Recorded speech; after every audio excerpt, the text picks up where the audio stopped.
Good morning, students. In last lecture, we studied about the cardiac cycle. Now, next concept is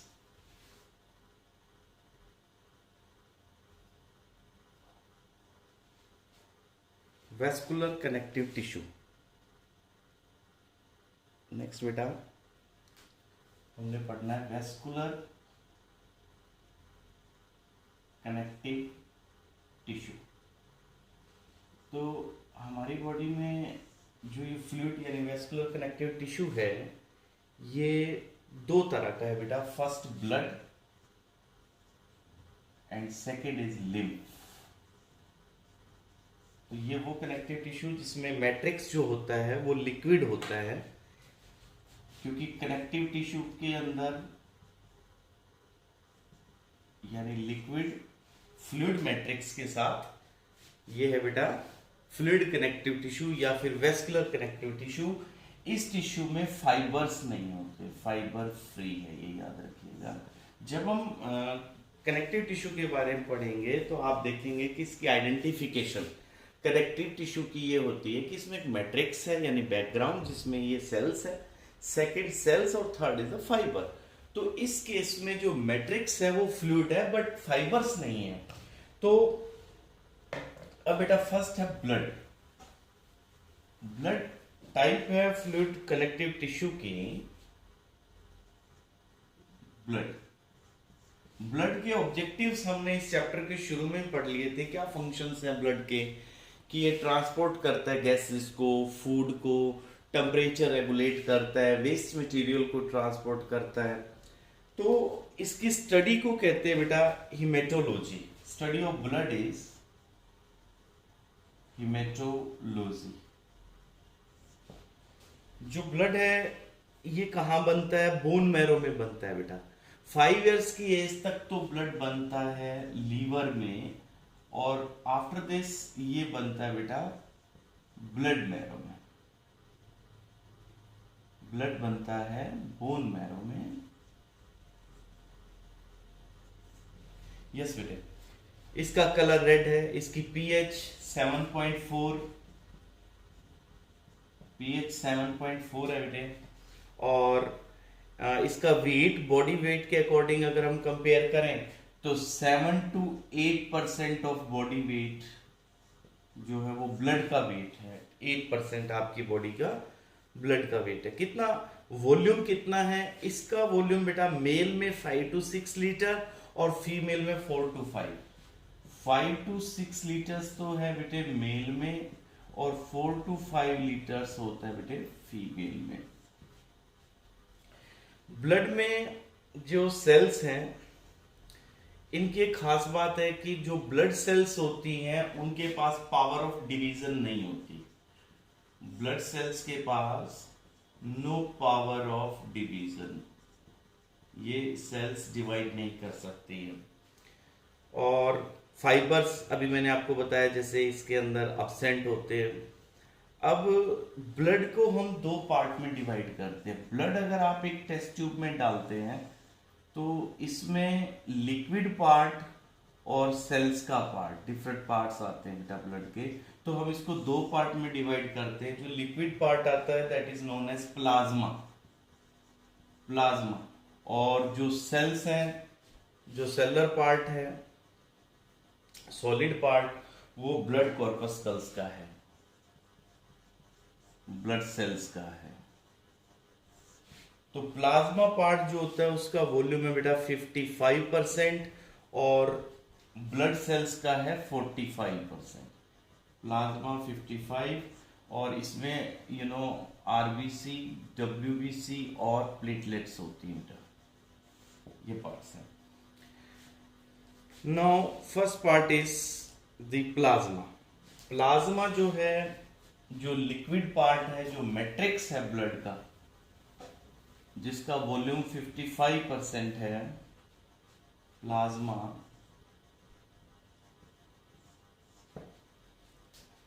हाँ जी बेटा. Plasma में mainly क्या मिलता है? इसका कलर क्या होता है? प्लाज्मा का कलर होता है बेटा पेल येलो.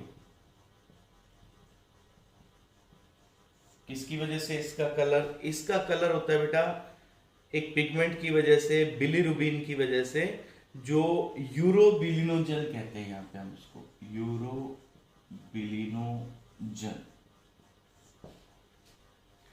अब प्लाज्मा में क्या क्या मिलता है? प्लाज्मा कौन है? Liquid part of the blood.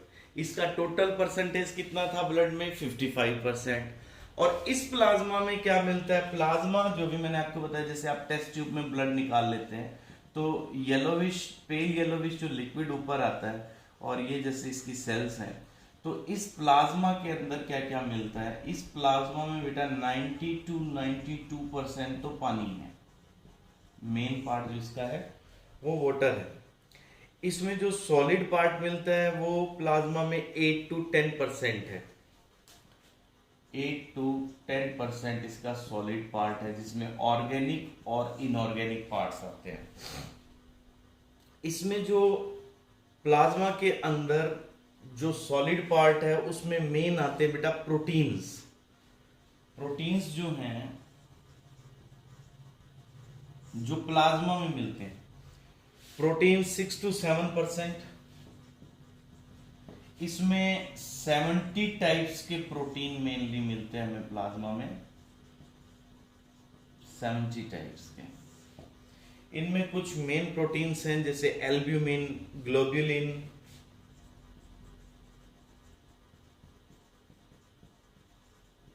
Fibrinogen. तो ये प्रोटीन्स ऑस्मोटिक प्रेशर के लिए और डिफेंस के लिए जरूरी हैं। जैसे इसमें नेक्स्ट मिल गया ग्लोब्यूलिन। ग्लोब्यूलिन के बाद बेटा प्रोथ्रम्बिन,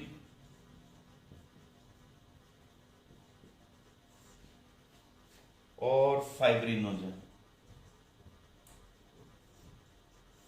जैसे फाइब्रिनोजन, प्रोथ्रम्बिन, इनका फंक्शन तो अभी हम पढ़ेंगे आगे, ब्लड क्लोटिंग में रहता है कि कहीं से ब्लड निकल रहा हो तो वहां पे प्रोथ्रम्बिन और फाइब्रिनोजन का रोल रहेगा।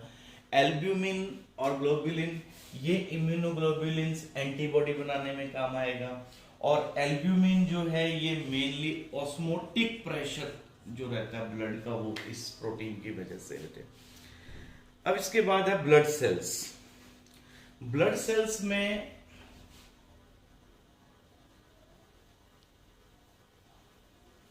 फर्स्ट है बेटे आरबीसीज।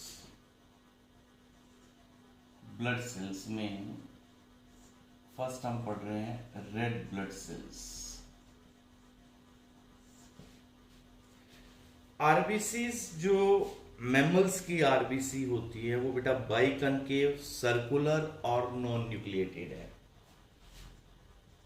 बाइकॉनकेव, सर्कुलर और नॉन न्यूक्लिएटेड पार्ट है। ये स्ट्रक्चर अगर आप साइड से देखते हैं तो ऐसा दिखता है, मतलब ये जो सेंटर में है वो थिन है और सरकमफ्रेंस से थिक होती है ये आरबीसी।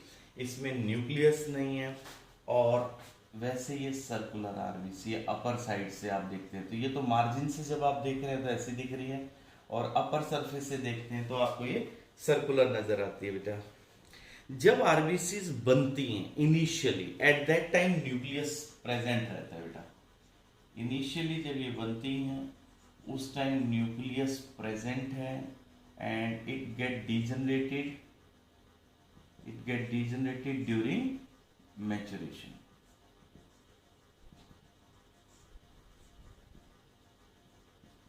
बाद में इसका न्यूक्लियस जो है वो डिजनरेट कर जाएगा।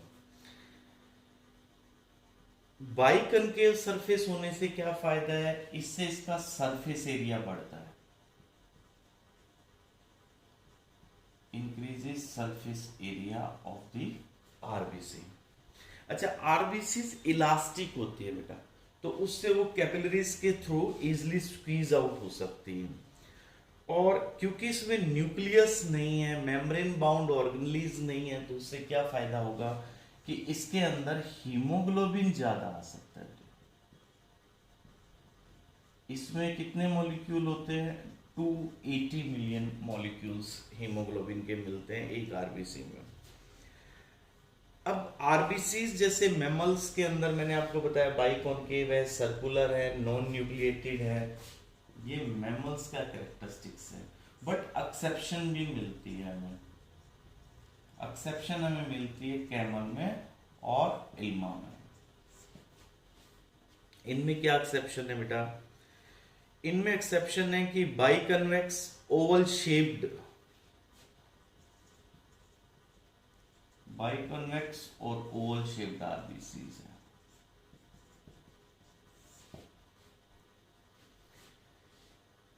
प्लाज्मा मेम्ब्रेन जो आरबीसी की होती है, ये जिसे हम इस सरफेस से देख रहे हैं, ये है बेटा।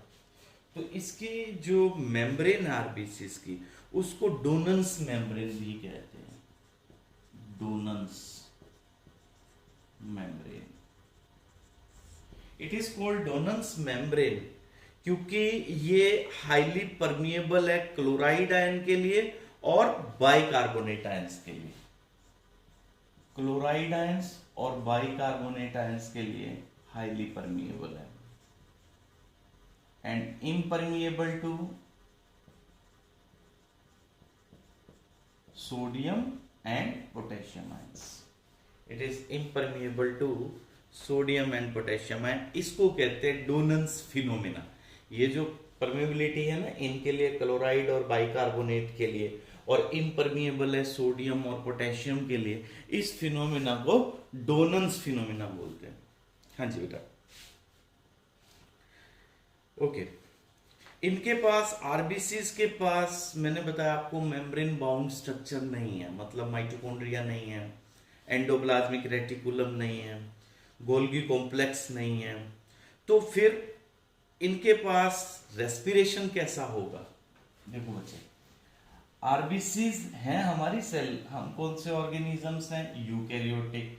यूकैरियोटिक ऑर्गेनिजम्स के पास, यानी हमारी सेल्स तो ऐसी हैं जिनके पास मेम्ब्रेन बाउंड स्ट्रक्चर होते हैं, फिर भी इस सेल के पास विदाउट मेम्ब्रेन बाउंड स्ट्रक्चर होने से ऑब्वियसली इसके पास माइटोकॉन्ड्रिया नहीं है। माइटोकॉन्ड्रिया का क्या काम होता है? आपने लोअर क्लासेस में पढ़ा है, ये पावर हाउस होता है, पावर हाउस ऑफ सेल है। इसमें कौन सी साइकिल चलती है? क्रैब साइकिल चलती है। और क्रैब साइकिल कब चलती है? एरोबिक रेस्पिरेशन में चलती है।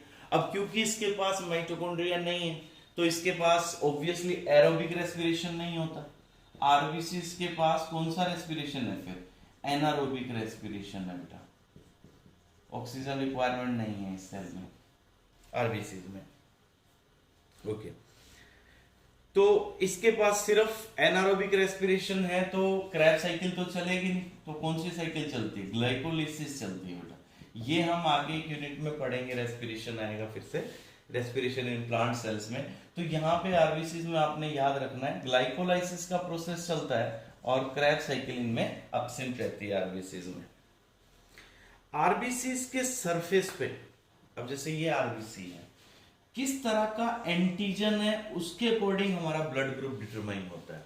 जैसे इस पे एक स्पेसिफिक टाइप का प्रोटीन हो, जो एंटीजन हम जिसको कह रहे हैं, तो इस एंटीजन के अकॉर्डिंग हम इसका ब्लड ग्रुप, जैसे ये ब्लड ग्रुप ए है, लाइक बी है, ए बी है, ओ है, तो ब्लड ग्रुप्स इस एंटीजन पे बेस्ड है। RH के लिए, यानी जैसे हम कहते हैं ए पॉजिटिव है, बी पॉजिटिव है, ए बी पॉजिटिव नेगेटिव है, तो उसके लिए भी एक एंटीजन है, रिसस फैक्टर जिसको कहते हैं। ये हम अभी पढ़ेंगे आगे, ब्लड ग्रुप वाला टॉपिक जो होगा उसमें। इसके बाद है बेटा सिंगल आरबीसी। अगर आप देखते हैं,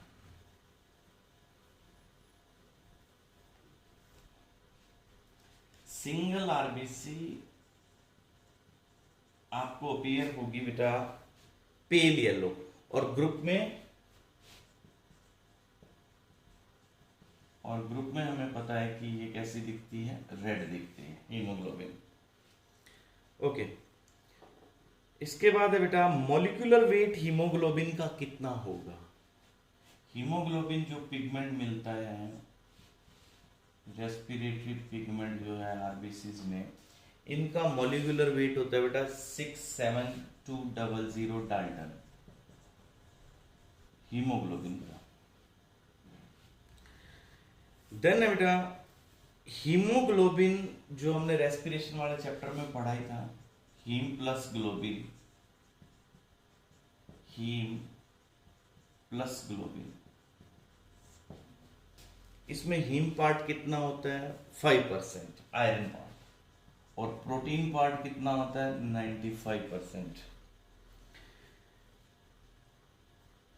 आयरन जो प्रेजेंट होता है हीम में, जिसमें हम आयरन पार्ट बोलते हैं, इसमें एक्चुअली आयरन और पोरफायरिन है। यहां पे हीम पार्ट में आयरन एंड पोरफायरिन, और आयरन किस फॉर्म में है, फेरस की फॉर्म में, ferrous ion Fe2 positive. Then बेटा एक हीमोग्लोबिन कितने मॉलिक्यूल कैरी करता है ऑक्सीजन के, 4 molecules of the oxygen gas. Then बेटा साइज ऑफ आरबीसी, आरबीसी का साइज 7 to 8 माइक्रोमीटर लिखते हैं बेटा, size of the RBC 7 to 8 micrometer. Then बेटा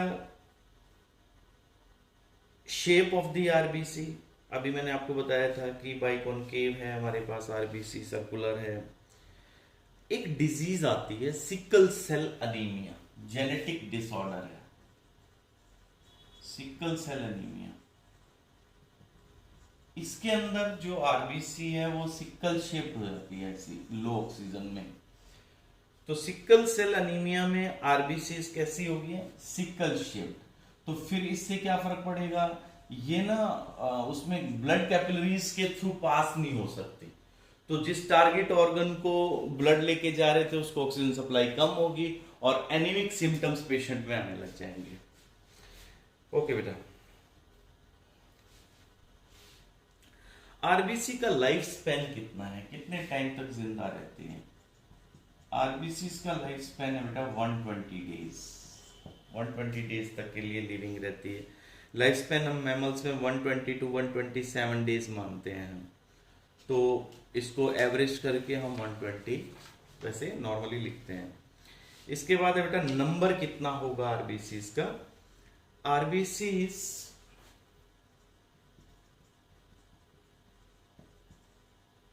मेल और फीमेल में, मेल में जो आरबीसी रहती है बेटा 5.5 मिलियन और फीमेल में 4.5 मिलियन पर millimetre cube of the blood. Newly born baby के अंदर 6.8 मिलियन,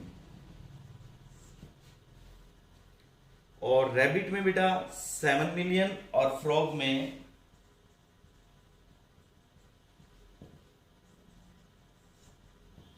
फ्रॉग के अंदर मिलती है बेटा 0.4 मिलियन। आरबीसी का काउंट कम हो जाए तो जो सिम्टम्स आते हैं तो हम उसको क्या कहते हैं, anaemia. If the number of RBCs get decreased तो पेशेंट कैसा हो जाएगा, अनीमिक हो जाएगा बेटा। ओके, आरबीसी का नंबर कब डिक्रीज होता है, जब डेफिशिएंसी ऑफ विटामिन B12 हो। विटामिन B12 की डेफिशिएंसी हो तो इस केस में जो विटामिन B12 की डेफिशिएंसी और पेशेंट में एनीमिया आ गया तो इसको बोलते हैं बेटा macrocytic anaemia. This is called as macrocytic anemia.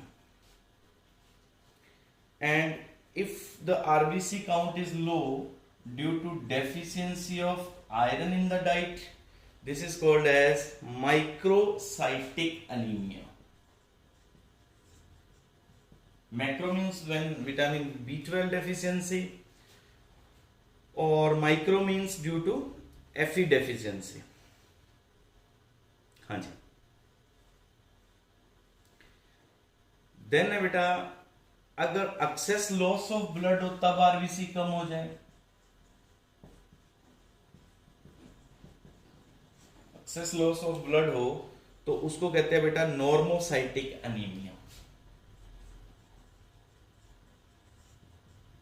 Normocytic anaemia. RBCs बनती कहाँ है? आरबीसीज मैंने आपको शुरू में बताया कि 5 इयर्स की एज तक तो बनती है लीवर में, और उसके बाद बनती है बेटा बोन मैरो में।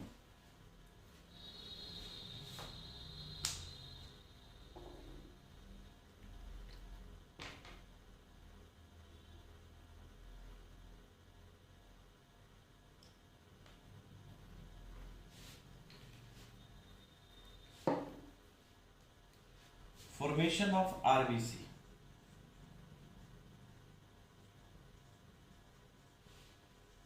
अराइथ्रोपोइसिस, इस प्रोसेस को अराइथ्रोपोइसिस बोलते हैं। फॉर्मेशन ऑफ आरबीसी हो तो इसके लिए टेक्निकली टर्म जो यूज करेंगे अराइथ्रोपोइसिस। अच्छा, जिस ऑर्गन में आरबीसी बनती हो, organ where formation of RBC, तो उसको कहेंगे बेटा erythropoietic organ. Erythropoietic organ. Now जो हार्मोन स्टिमुलेट करता है आरबीसी फॉर्मेशन को, hormone which stimulates the formation of RBC is erythropoietin.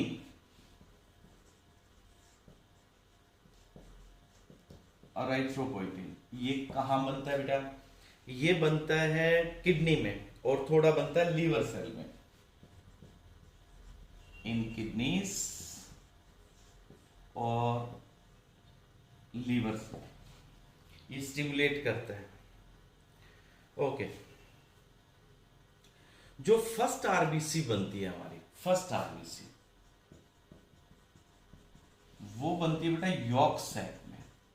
+2 में हम लोग एम्ब्रियोनिक डेवलपमेंट पढ़ेंगे फर्स्ट यूनिट में, तो वहां पे यॉर्क सैक आएगा। तो बच्चे की फर्स्ट आरबीसी जो फॉर्मेशन होती है वो यॉर्क सैक में बनती है। इसके बाद है बेटा एम्ब्रियोनिक लाइफ में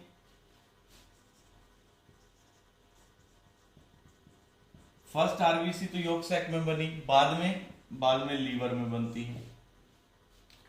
लीवर में, स्प्लीन में, प्लेसेंटा में, लीवर, स्प्लीन, प्लेसेंटा, और बेटा बनती है ये थाइमस ग्लैंड में ड्यूरिंग एम्ब्रियोनिक लाइफ।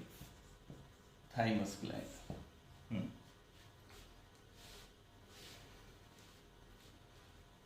ओके, जब आरबीसी का लाइफ स्पैन कंप्लीट हो जाता है, जैसे उसके 120 डेज कंप्लीट हो गए, हाँ जी, तो फिर वो डिस्ट्रॉय हो जाएंगे।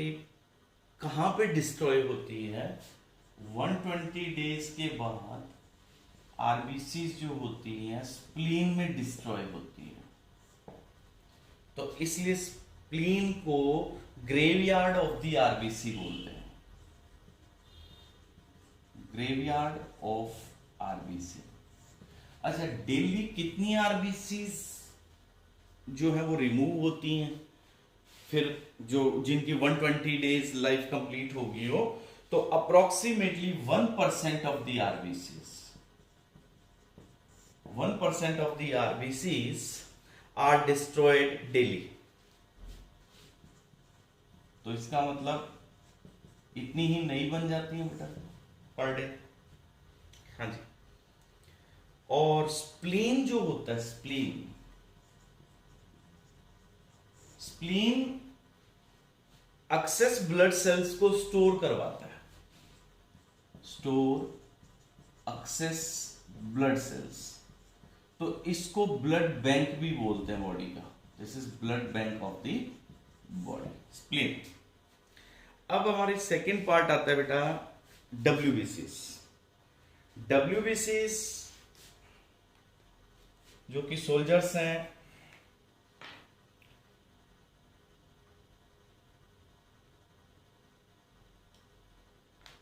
White blood cells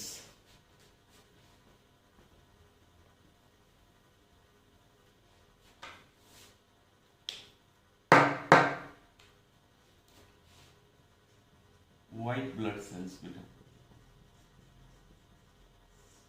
WBCs।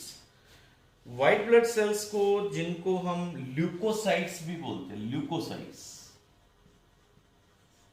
Doctor जब ब्लड टेस्ट कराता है तो उस पर लिखता है बेटा TLC करवा के आओ, मतलब टोटल ल्यूकोसाइट काउंट आप जो करवा के आइए। इसका नंबर कितना होता है WBC का? WBC का नंबर 6000 to 8000 पर मिलीमीटर क्यूब रहता है। इससे प्लस माइनस 2000 to 3000 WBC का रह सकता है। ओके, TLC की जो काउंट है वो इंक्रीज जब होता है, टोटल ल्यूकोसाइट काउंट यानी WBC का नंबर ज्यादा हो जाए तो leukocytosis, this condition is called as leukocytosis. ऐसा कब होता है? TLC का नंबर नॉर्मली जो इंक्रीज होता है वो तो होता है इन्फेक्शन में, बट एबनॉर्मल इंक्रीज हो जाए, जैसे 1 लाख से ज्यादा हो जाए, इफ मोर देन 1 लाख, तो वो क्या इंडिकेट करता है? वो इंडिकेट करता है बेटा ब्लड कैंसर। तो ब्लड कैंसर के केस में TLC का नंबर 1 लाख से अब हो जाएगा, the condition is leukaemia. Leukaemia blood cancer को कहते हैं बेटा। और इसका नंबर डिक्रीज जब हो जाए, TLC का काउंट कम हो जाए, तो ल्यूकोसाइटोपीनिया इस कंडीशन को कहते हैं। तो इसका नंबर डिक्रीज कब होगा? इसका नंबर डिक्रीज होगा बेटा in case of AIDS. AIDS में नंबर कम हो जाएगा।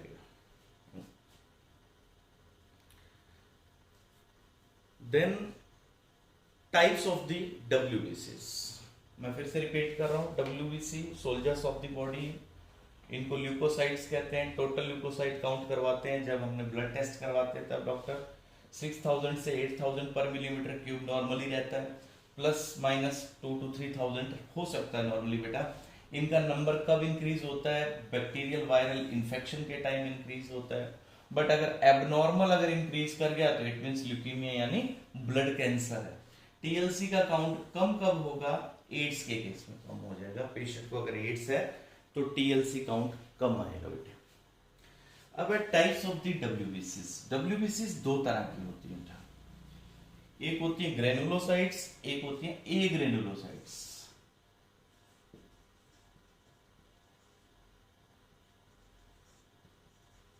without granules in their cytoplasm.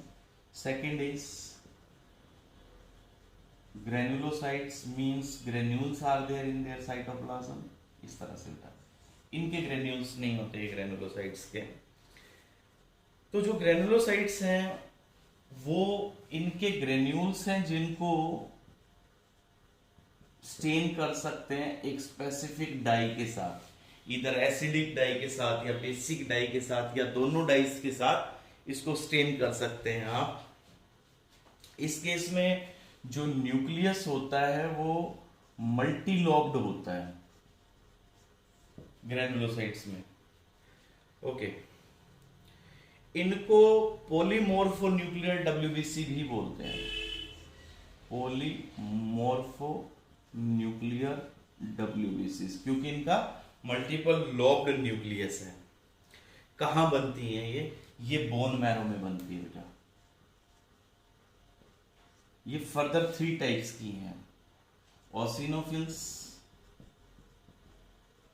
Basophils और न्यूट्रोफिल्स। और जो एग्रेनुलोसाइट्स हैं बेटा, इनका साइटोप्लाज्म क्लियर है, नो ग्रेन्यूल्स।